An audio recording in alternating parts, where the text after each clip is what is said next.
ሄደው ወይ ሰውየውን ያመጣና ይሄውላችሁ ወንድሜ ይሄ ነው ግባ፣ ኬትን ያመጣኸው ከዚህ ይኸውላችሁ ይሄ ነው ድምፁ አይልም። መጣልኝ አንድ ሀሳብ መጣልኝ። ምን አትለኝም? ቀለሜ ከወንድሜ የተላከለትን ቴሌግራም የተላላክበትን ቴሌግራም ያሳይ። ይኸው ቀለሜ ራሱ አቀናብሮ እንዳደረገ በዚህ እንይዘዋለን። ያሳይ። ቴሌግራም ላይ ሲላክ ታውቃላችሁ፣ ድምፅ ሲላክ ታውቃላችሁ አለም። ድምፅም ጽሁፍም ይመጣል። ድምፅም ጽሁፍም ነው የሚመጣው ታውቃላችሁ። ስለዚህ የወንድሙ ስልክ ያሳየንና እንደዛ ያሳየን። እስቲ ያሳየን፣ የተላከበትን ቀን ደግሞ ያሳየን። በቃ አንድ እሱ ነው። ሁለት ደግሞ ለአንተ ሌላ መረጃ ደሚው አንተ ልክ ያንን ያደረክ ጊዜ አንድ የሰራ ሌላ ቁም ነገር ልንገርህ። ይሄ መዝሙረ ዳዊት የሚለውን አይተኸዋል? ከእሱ ጋር ስታወራ የነበረ ጊዜ ላይ ወንድሞቹ ቢሰሩ ልጅቷ ጴንጤ ነበረች፣ ደንግጣ ነው የወረደችው። ደንግጣ ነው የወረደችው። የአሁኗ ልጅ ደንግጣ ነው የወረደችው። ቀጥሎ ወንድሜ ሌላ ልስጥቅ ደግሞ መረጃ ይኸውልህ። ባለፈው ደግሞ አንተ ዳዊትን ስታወራ ቤተሰቦቹን አገናኝሃለሁ ቢያውቁ ይገሉታል ምናምን እያለክ የነበረውን ጊዜ ላይ ትዝ ይልሃል። ይህን ከማምጣትክ በፊት ከ3 ወር ከምናምን በፊት እሱ ላይ ያለውን ነገር ልክ አንተና እሱ ስታወሩ ብሩክ የሚባለው ልጅ ቀርቶ ለቀለሜ ልኮለታል። ቀለሜ ዝም ነው ያለው። እሱን አይቶ ለምን ያውቀዋል የሰራውን ፋውል። ዝም ካለ በኋላ አንተ ልክ ይሄን ደግሞ ስተጣበት ምን አደረገ ብሩክ? በፊት በሚስጥር የላከለትን እንትኑ ከበድ ስላለባቸው ርዕሱን ማንሳት አልፈለጉም። አንተንም ማውቀስ አልፈለገም። አቆመው። ገብተዋል። ልክ አሁን ግን ለምን ሲላወጣው ደሜ ድሮ ያውቃል አውቆ ነው ዝም ያለው በሚል እላለሁ ብሎ ራሱን ፋውል ውስጥ ከተተ። ለምን የደሜ ላይ ከአንተ ጋር ሳይወራችሁትን ድጋሚ ያወጣው? ይሄ ራሱ ሌላ ፋውል ነው። ለምን ልኮለት ለምን ዝም አለ? ደሜ የሆነ ነገር ቢኖረው ኖሮ ደምስ ሰው እናንተን አወሩ ብሎ እያወጣህ ነበር፣ ይሰድብህም ነበር። ሁላ ሚዲያ ላይ አውጥቶ ደሜ ከእንትና ጋር አወራ ብሎ ይሰድብ ነበር። አልሰደበህም። ለምን? ያውቀዋል የሰራውን ፋውል። ጸጥ አለ። ግን አሁን ብሩክ ሳያውቀው ይኸው ደሜ ያውቅ ነበር ብሎ ወደ ኋላ ወስዶት አወጣህና አሳየህ። አንድ በል። ይሄ ሌላ መረጃ ነው። እንዳወቃችሁ በሳቅ መሸፈን አንተ ነው እኮ። ይኸውልህ ወንድማችን ምን አለ መሰለህ፣ እኔ አበበ ገላው እንደሞተ እኮ አስቀድሜ ተናግሬያለሁ። አስቀድሜ ገባ። ግን የሞተው በምን አይደለም ብያለሁ። በመርዝ አይደለም፣ ቅዱስ ቁርባን ላይ በመርዝ ተሰጥቶ አይደለም የሞተው ብያለሁ። አለቀ። አሁንም ወንድምየው ሳመጣ እውነታው እንዲታወቅ ነው። ለምን የአበበ ጉልላት መሞት ወይም ደግሞ አሟሟቱ በመርዝ እንዳልሆነ ህዝብ እንዲያይ ነው። አሁን ምን አደረገ ቀለሜ? እሱን ነፃ ለማውጣት ራሱን አሁንም እያዳመጠ እኮ ነው። በሌላ አካውንት እኔ ጋር አለህ እኮ ቀለሜ፣ እኔ ቤት እኮ አለ። እኔ የምነግርህ አለ። አንተምና እንደገናም ደግሞ ያልከው ሰውዬ ይምጣ። ያልከው ሰውዬ በቃ አንተምና ያልከውም ሰውዬ ይምጣ። ያልከውም ሰውዬ ይሄ ማነው? መረጃ ያቀረበልህ ሰውዬ ይምጣ። እኔ የኦርቶዶክስ ባለሙያዎችን አመጣለሁ፣ ቴክኒካል ነገር የሚያውቁትን ገባ አመጣለሁ። ከዛ ባሻገር እኔ ከልምድ ጠይቀሃለሁ፣ ከልምዴ ጠይቀሃለሁ። ወጣ ቀደሜ እና እዚህ ቤት ነህ። እኔ እየነገርኩ ነው እኮ እዚህ ቤት ነው ያለኸው እያልኩ ነው። አስረግጬ እየነገርኩ ነው። በቃ ከወጣ እስኪ ቆይ ሌው ወጣ። አንድ ሀሳብ ልስጥ ከይቅርታ ጋር ይወርዳል። ተናገር ይወርዳል። ወንድምየው ድምፁን ያሰማው ደሜ አስተውል። ላክልኝ ብሎ ድምፁ ነው እንጂ ያሰማው ሙሉ ለሙሉ ኢንፎርሜሽኑን አውጥቶ አላሳየንም። ለምን ብትል ሙሉ ለሙሉ ሲያሳይክ ከቪዲዮ ላይ የተቀዳ መሆኑን ስለምታውቅበት ድምፁን ያሰሙ። አሁንም እንጠይቀዋለን። ወንድሙየው የላክለትን ሙሉን መረጃ አውጥቶ ያሳየን። ሙሉን ቪዲዮውን ከፍቶ ያሳየን። የላክለትን ወንድምየውን እንዲያቀርብልን እንጠይቃለን። ቃና ቀጥታ ላከልኝ ብሎ ቴሌግራም ስትልክና ሲላክልህ የሚገባበት ቦታ ላይ ያላከለትን የራሱን ነው የከፈተው። ያኔ በጊዜው ልብ ብላችሁት ከሆነ ቃና ልብ ብለህ እሱ ነው የምልህ። ግን ብለህ ያልክ ካለ ግባ፣ ቪዲዮ ክፈትና ግባ። የተላከልህና የላክበት አለ አይደለ በግራና በቀኝ የሚቀመጠው ላክልኝ ወንድምየው ብሎ ሳያውቀው ቀለም የተሸውዶ ፕሌይ ያደረገው የራሱን ነው። ራሱ ከዩቲዩብ ላይ ያወረደው። አዎ አባባሊ ገብቷል። ምን መሰለህ ያልኩት እኔ ያልኩት ምን ይለያያል። በተአምር 56% እንኳን አይደለም 10% በላይ ሊመጣ አይችልም። ራሱ የፈለገ እንኳን ብትወስደው ፒቹ ዋቴቨር ቢሉ ማለት ነው። ቀለሜ ቀጥታ ግላት አይደለም ነው። አሁን ላሰማ ይሄ ድምፅ ያበበ ጉልላት ነው ወይ የሚለውን ልጆቹ ራሳቸው ያረጋግጡ። አዳምጡ እየሰሙ ስለሆነ። እሺ በጣም ድምፃዊ ነው። ተገጠር ያው ቅዳሴ ቀድሶ ክብረ በዓሉን አክብሮ የሚበላውን በልቶ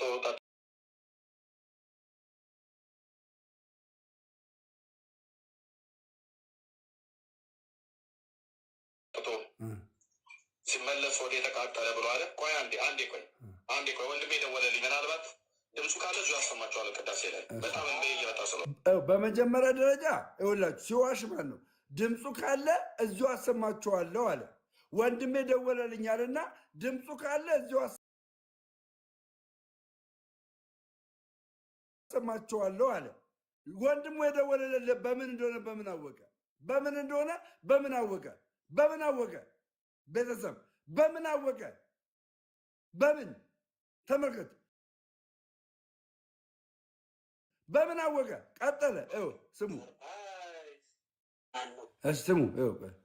ቀሲስ ጉልላት ድምፅ ሊሰማ ነው። በደንብ ወንድሜ ሰምቶ ላከልኝ ቴሌግራም ላይ። ይኸውላችሁ ወንድሜ ሰምቶ ላከልኝ ቴሌግራም ላይ አለ። መጀመሪያ በምን አወቀ? የእሳቸውን የአበበ ጉልላትን ድምፅ እንደሚልክለት በምን አወቀ እንዴ? ድምፁ እንደሚመጣ እኮ አውቆ ነው እኮ የነገረ።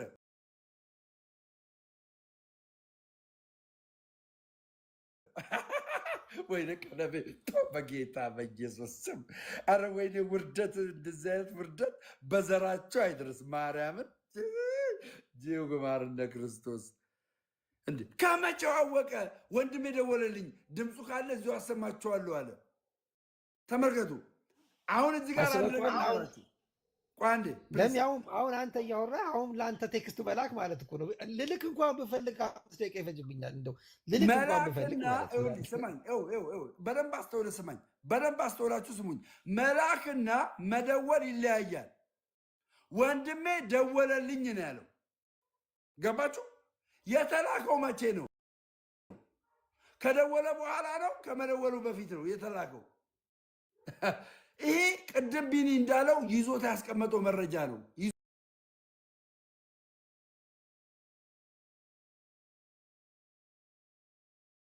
ይዞታል።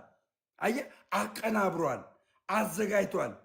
ምን አታቅ ለማድረግ የቤተክርስቲያንን ቀኖና ለመምታት ዶግማ ለመምታት በቃ አዘጋጅቷል። እንደዚህ አዘጋጅቶ ወንድሙን አስገባት።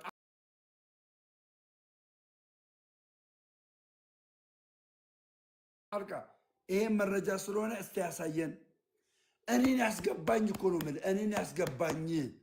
እኔን ያስገባኝ በተጠናከረ መልኩ ነው የምጠይቀው። ይኸው በእኔ እኮ ነኝ ባለቤቱ። ይኸው ደሜ የአበበ ጉልላት ድምፅ ተሰምቶ ያውቃሉ ወይ ነው? በሪከርድ የለም የሰማ የሆነ ነገር ተናገር ወረድና ደምረው ሰላም ብያለሁ። ሁላችሁም በክርስቶስ ሰላም ሰላማችሁ ይብዛ። እንደ አንድ ኦርቶዶክሳዊ መምህር ቢኒያም ይቅርታ፣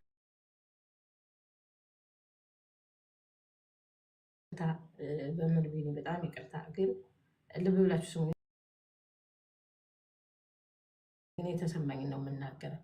አንደኛ አባቶቻችን ምንም ቢነቀፉ ክብር ያገኙበታል። ለእኛ ይሄ ብርቃችን አይደለም፣ ከአምላካችን ጀምሮ ስለሆነ ነቀፌታቸው የመጀመሪያ ማለት ነው። አሁን ተማርኩ ብሎ ኮምፒውተር ላይ አቀረብኩ የሚለው ትናንትና ዲያቆን ዳዊት የለቀቀውን አይታችሁት ከሆነ ምናልባት ዲያቆን ዳዊት ትናንት ለቀዋል ቪዲዮ ማለት ነው፣ በዚህ አስመልክተው ማለት ነው። አንደኛ። ሁለተኛ የምር እነዚህ ሰዎች ክርስቶስን ያመልኩታል? በቃ ያመልኩት። እኔ መምህር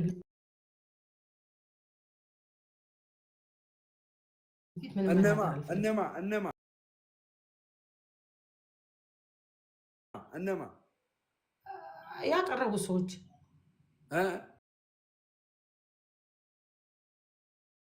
ምን ያቀረቡ?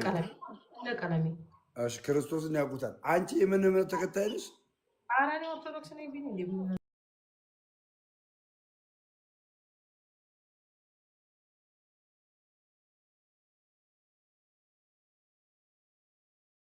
ነው ደምሮ ታውቀኛለህ እንዴ?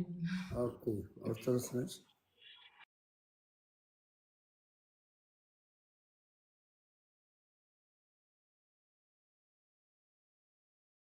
እኔ ኦርቶዶክስ ነኝ እና ያውቁታል እግዚአብሔርን የምር የእውነት የሞተላቸውን አምላክ ያውቃል ወይ? ስጋ መለኮትን እንዲሎቱ ስብሐት እኔ በዛላቸውና ራስ ምታት ነው ያደረጓቸው ማለት ነው። ስለዚህ የነገር በቀላሉ የሚታይ ነገር አይደለም። በተለይ በቤተክርስቲያን መምህር የተባላችሁ ቤተክርስቲያን ኃላፊነት የሰጠቻችሁ አባቶች ይሄን ነገር በህግ እንዲጠየቅ እንዲታረጉልን ነው እኛ የምንፈልገው ማለት ነው።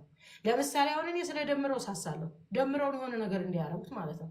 እነዚህ ሰዎች ርኩሶች ናቸው በጣም ቀለሜ በተለይ በጣም የተረገመ ሰው ነው። በነገራችን ላይ ቀለሜ አሳስሮኛል። ጴንጤ እያለሁ እኔን አሳስሯል።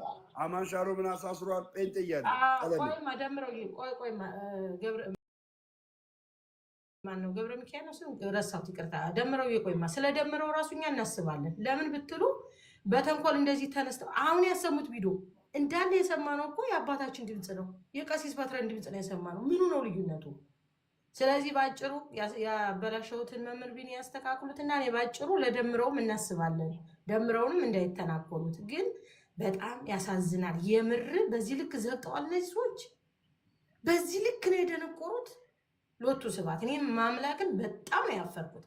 ግን የኛ አባቶች ግን ጀግኖች ናቸው። ቤተክርስቲያን ደግሞ ሁልጊዜም ትኖራለች ዘላለም። ሁሉም አልፏል፣ ሁሉም አልፎ ቤተክርስቲያን ይኸው አሁንም አለች፣ ነገም ትኖራለች።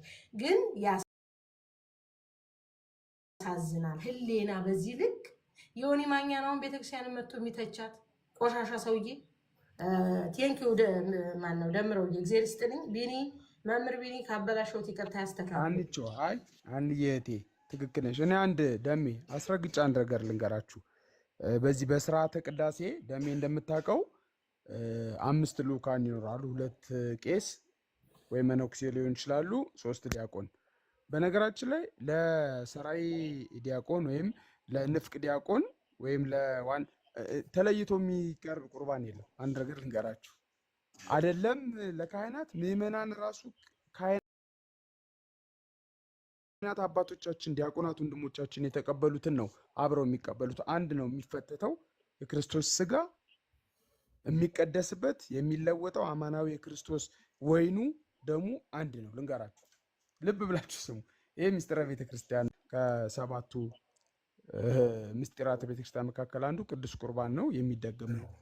ለብቻ ተብሎ ይኸውላችሁ ለብቻ ተብሎ ልክ ፕሮቴስታንት ወገኖቻችን በሃይላንድ ክዳንና በእንትን ትንሽ ቁራሽ ቺፕስ እንደምትመስል ነገር እንደሚበሉት እንዳይመስላችሁ። አንዱ መስዋዕት ነው ተፈትቶ ከካህናት ከቀደሰው ካህን አንስቶ ዲያቆናት ምዕመናን የሚቀበሉት።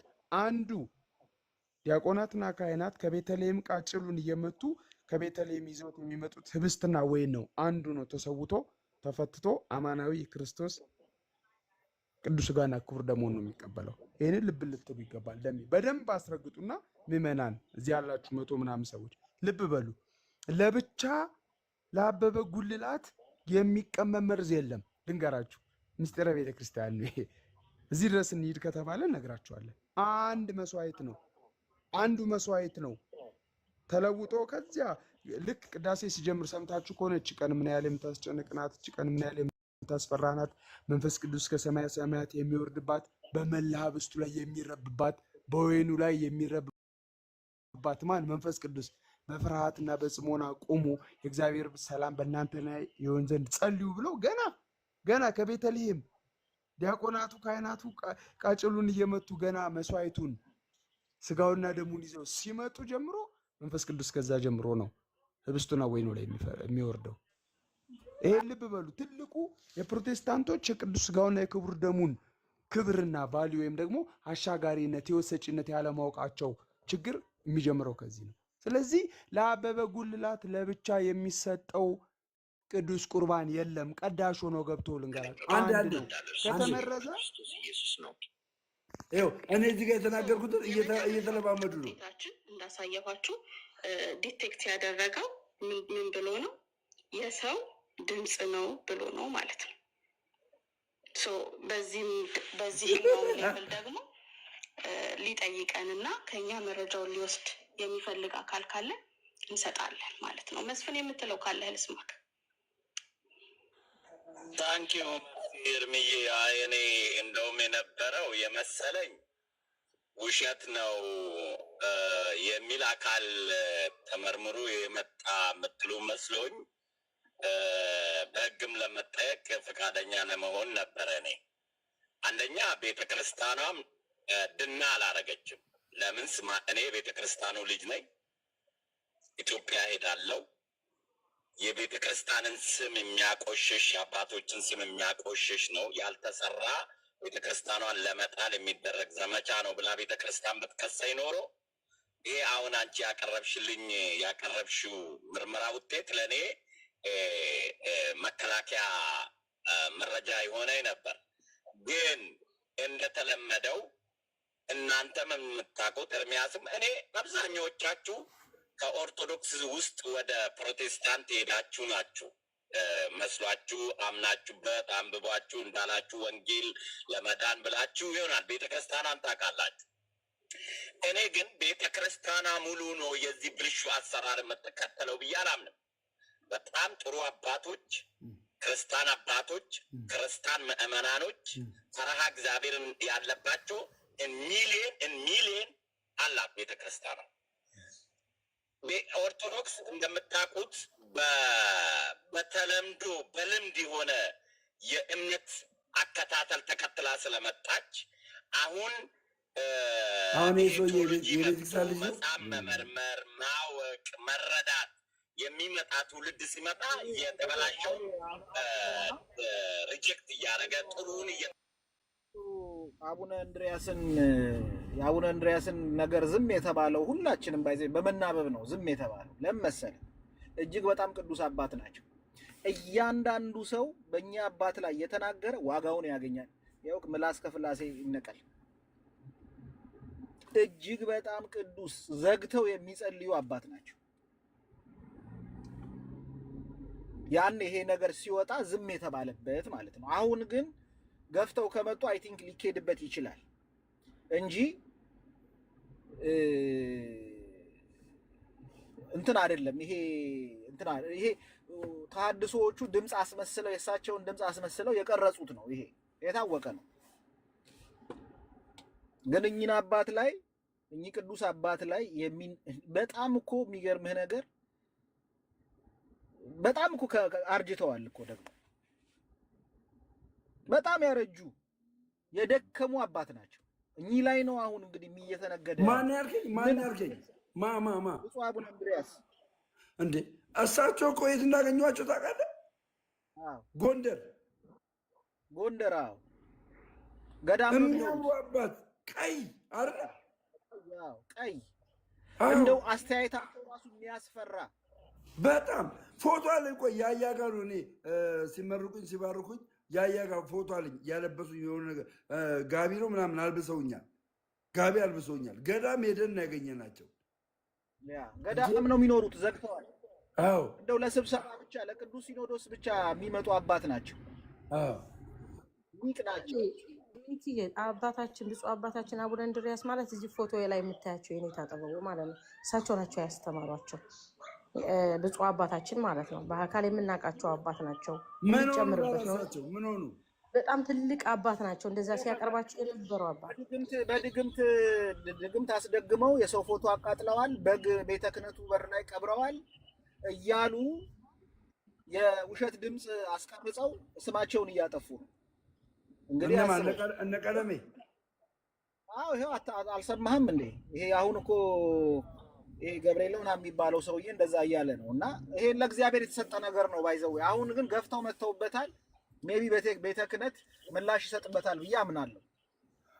ግን ያኔ ግን ሲነሳ ጉዳዩ ይሄ ለእግዚአብሔር የተሰጠ ነው። ምክንያቱም በእሳቸው ሁላችንም እንተማመናለን ባላቸው ቅድስና ማለት ነው። ይኸውም አይቻልም ነው እያልኩ ያለሁት። ምዕመናንም ይበረዛሉ። ደሜ አሁን ወደ ክርስትናው ሲመለስ በቦሌ መድኃኔዓለም ቤተክርስቲያን በክርስቶስ ኢየሱስ ቅዱስ ሥጋና ክቡር ደም ታትሟል፣ እንደገና ታርቋል። ደሜም ይበረዛል ነው እያልኳቸው ያሉት። በቃ እኮ እዚህ ድረስ ጥግ ድረስ እንሂድ ከተባለ እኮ ጽዋው አንድ ነው፣ ህብስቱ አንድ ነው ነው ለብቻው ለአበበ ጉልላት የሚመረዝ ቁርባን የለም ነው ባጭሩ። አበበ እውነት ጉልላት ነው። ከተመረዘ ንፍቁ ዲያቆንም ይመረዛል፣ ሟች ነው። ሶስተኛው ዲያቆንም ይመረዛል፣ ሟች ነው። ቀዳሹ ዋናው ቄስ፣ ሁለተኛው ቄስ ሟች ነው። ምዕመና መቼም ቁርባን ይኖራል አይደለ? እንደው አዘቦት ቀን ቢሆን እንኳን 10 ሰው አይጠፋም። በቃ ጉድ ነው የሚሆነው እንጂ 10 ሰው እንኳን አይጠፋም። አበበ አዘቦት ቀን እንኳን ቢሆን ይቅርታ ግን መምህር ቢኒ አበበ ጉልላት ምን አድርጓቸው ነው ራሱ መርዝ የሚሰጡት? እንዲያው አሁን እንዲያው ቀለሜ እንኳን ቢሆን ቀለሜ በዱላ እየደበደባቸው ነው።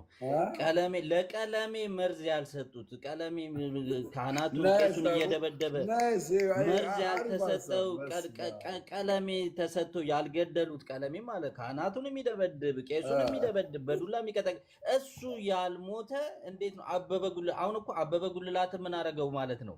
በቃ ወይ ቤተክርስቲያን ውስጥ አስቸጋሪ ነው። አንድ ሰው መርዝ ሰጥቶ ሊገለው የሚችልበት ሁኔታዎች በምን ምክንያት ነው ራሱ መርዝ ሊሰጠው የሚችለው? ቅዱስ ቁርባኑ እንዴት እንደሚቀርብ እንዴት እንደሚሰናዳ በጣም የታወቀ ነገር ነው። ግልጽ ነገር ነው።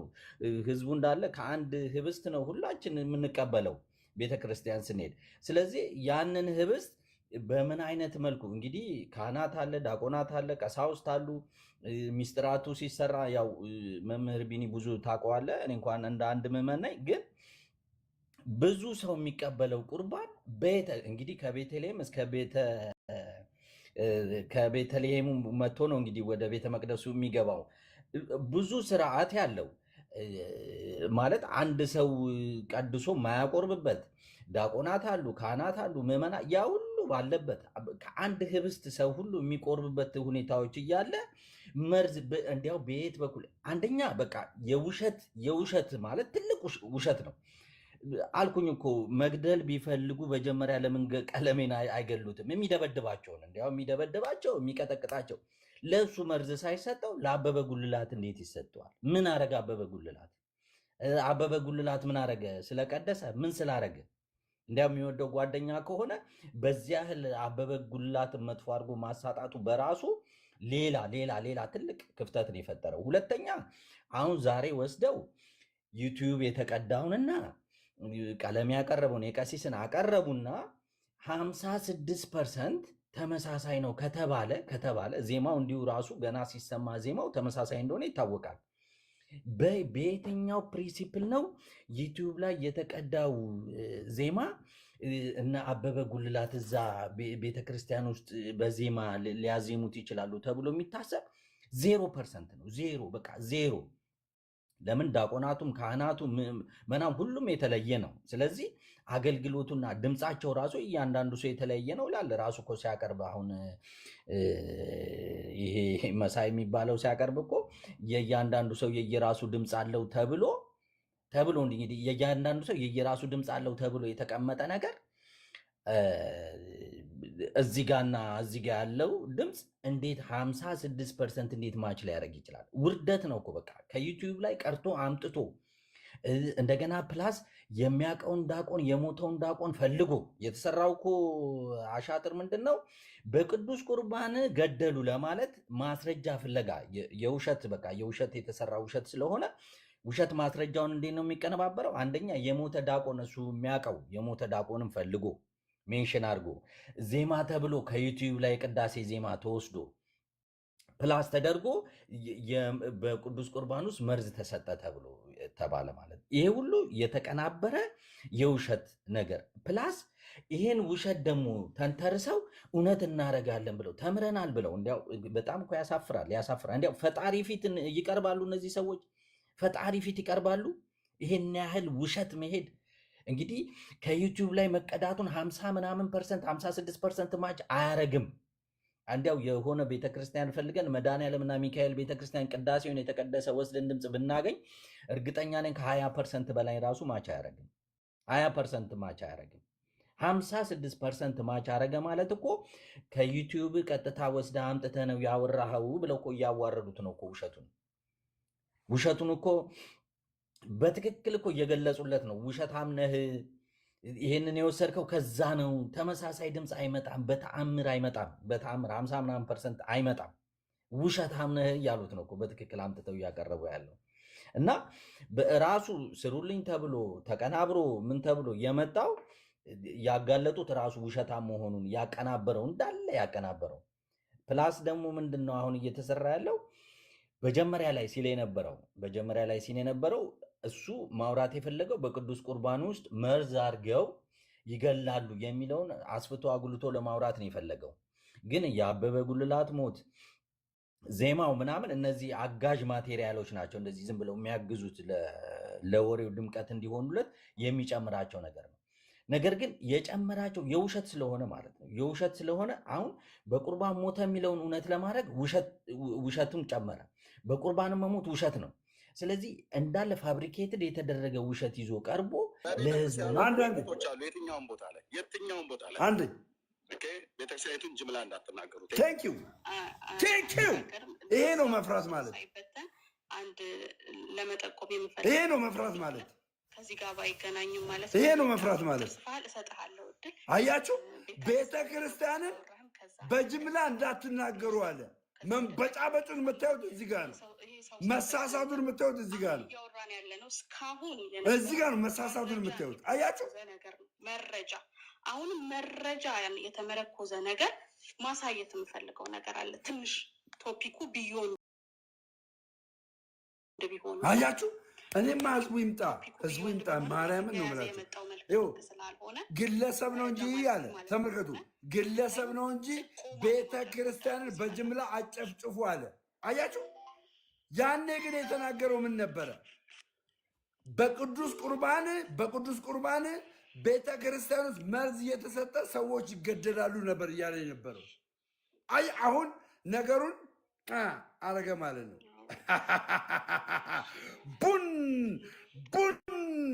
ቡን ቀለሜ እንደ ሙሴ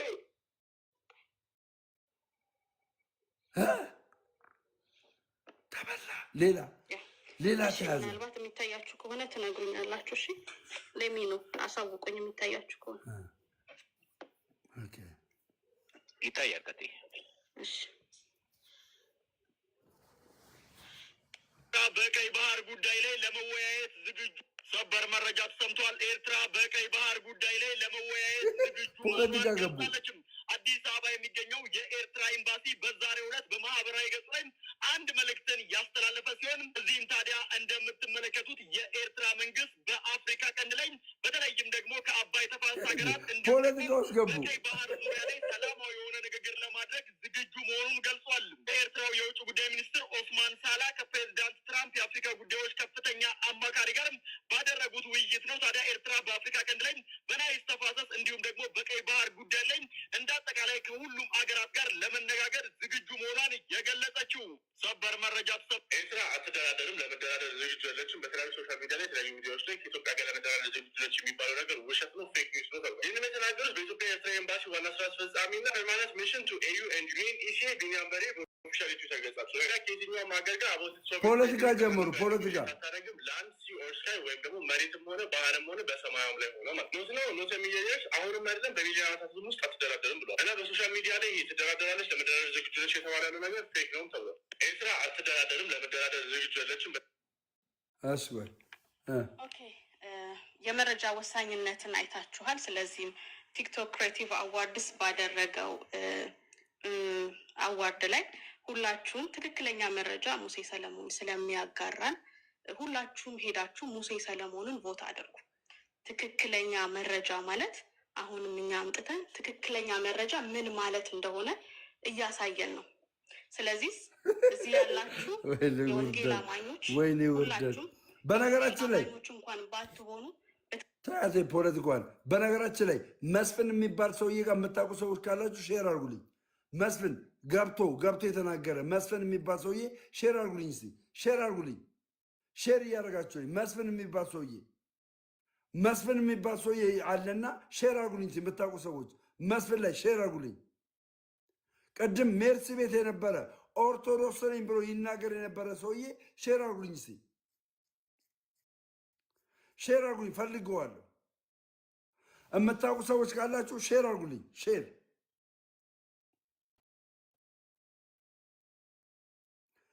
አርገ አትጩ። አናት ላይ ነው የምጮህብህ እንጂ ገና አረ አይደለም 100 አለቃ ነው ምናምን ይባላል። ቅድም የነበረው ሰውዬ አላያ የሆነ መስፍን ምናምን ሲናገር ነበር አይቼዋለሁ። ፖለቲካ እዛው ቀለሜ ቤት ተነገረ ነው እንዲ ያለው ታዲያ አክቲቪስት ነው። ኦኬ ከፍታም ነው። እሺ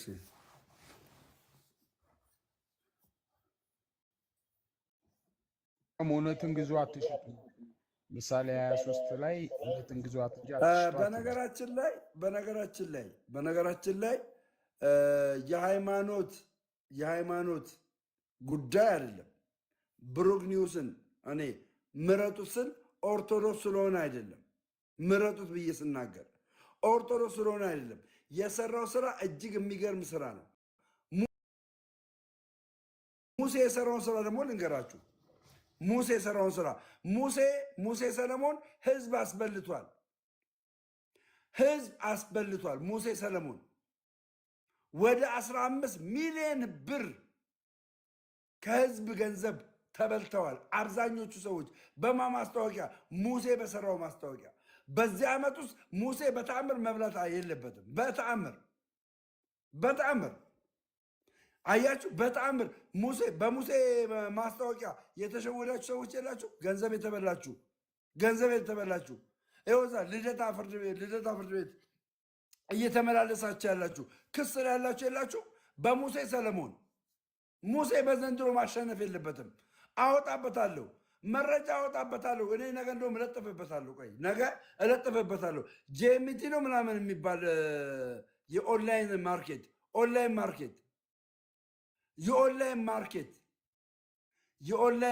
ጄሚቲ የሚባል የኦንላይን ማርኬት ሌባ አጭበርባሪ ነው።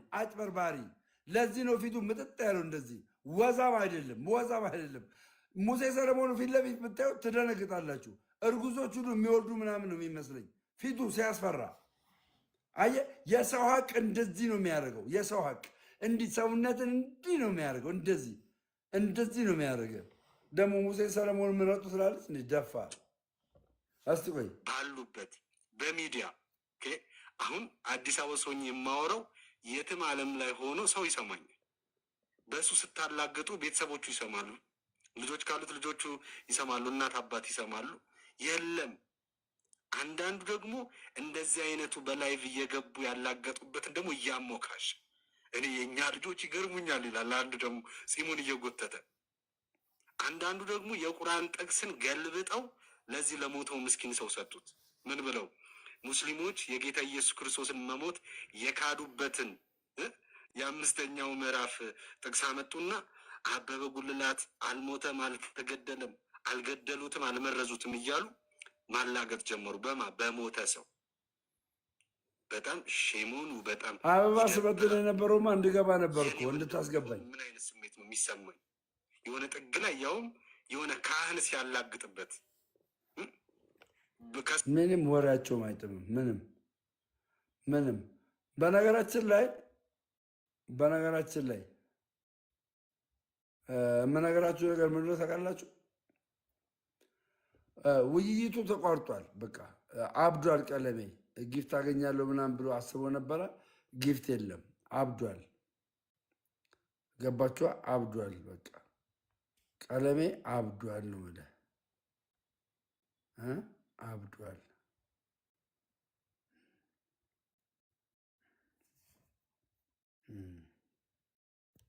አብዷል ነው የምልህ። ግን የእንትናን ድምፅ አልነበረም እንዴ? አነዛ ፎረንሲክ እናጣራ ቢሉ ያስተጋባል መሰለኝ።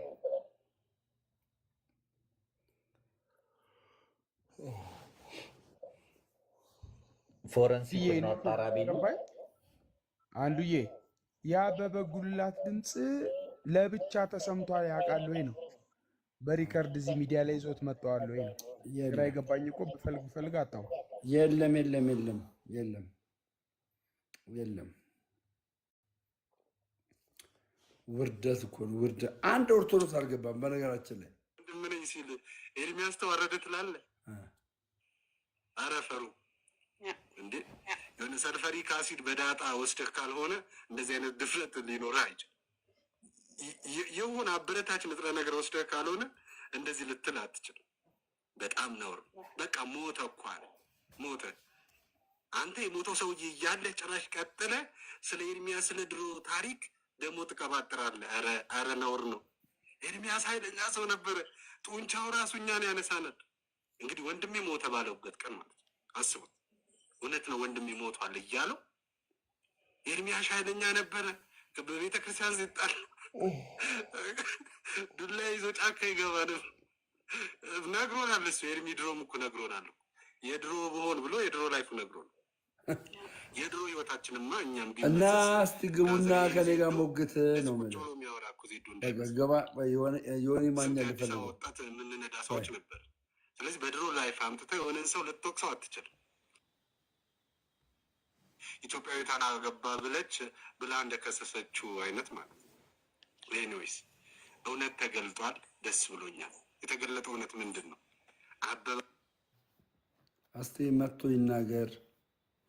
ይኸው እኔ እንግዲህ ዛሬ ድክም ብሎ ነው የገባሁት፣ ግን አይኔ ራሱ አያቸዋ እንዴት እንደቀላ። እግዚአብሔር ወይ ኦርቶዶክሳዊ አድርገኸኛል። ኦርቶዶክሳዊ አድርገህ ጨርሰኝ ጌታ ሆይ፣ ኦርቶዶክሳዊ አድርገህ ጨርሰኝ አባቴ። ኦርቶዶክሳዊ አድርገህ የመጣብን ቻሌንጅ አይደለም። ስለዚህ ማንም አይመጣማ።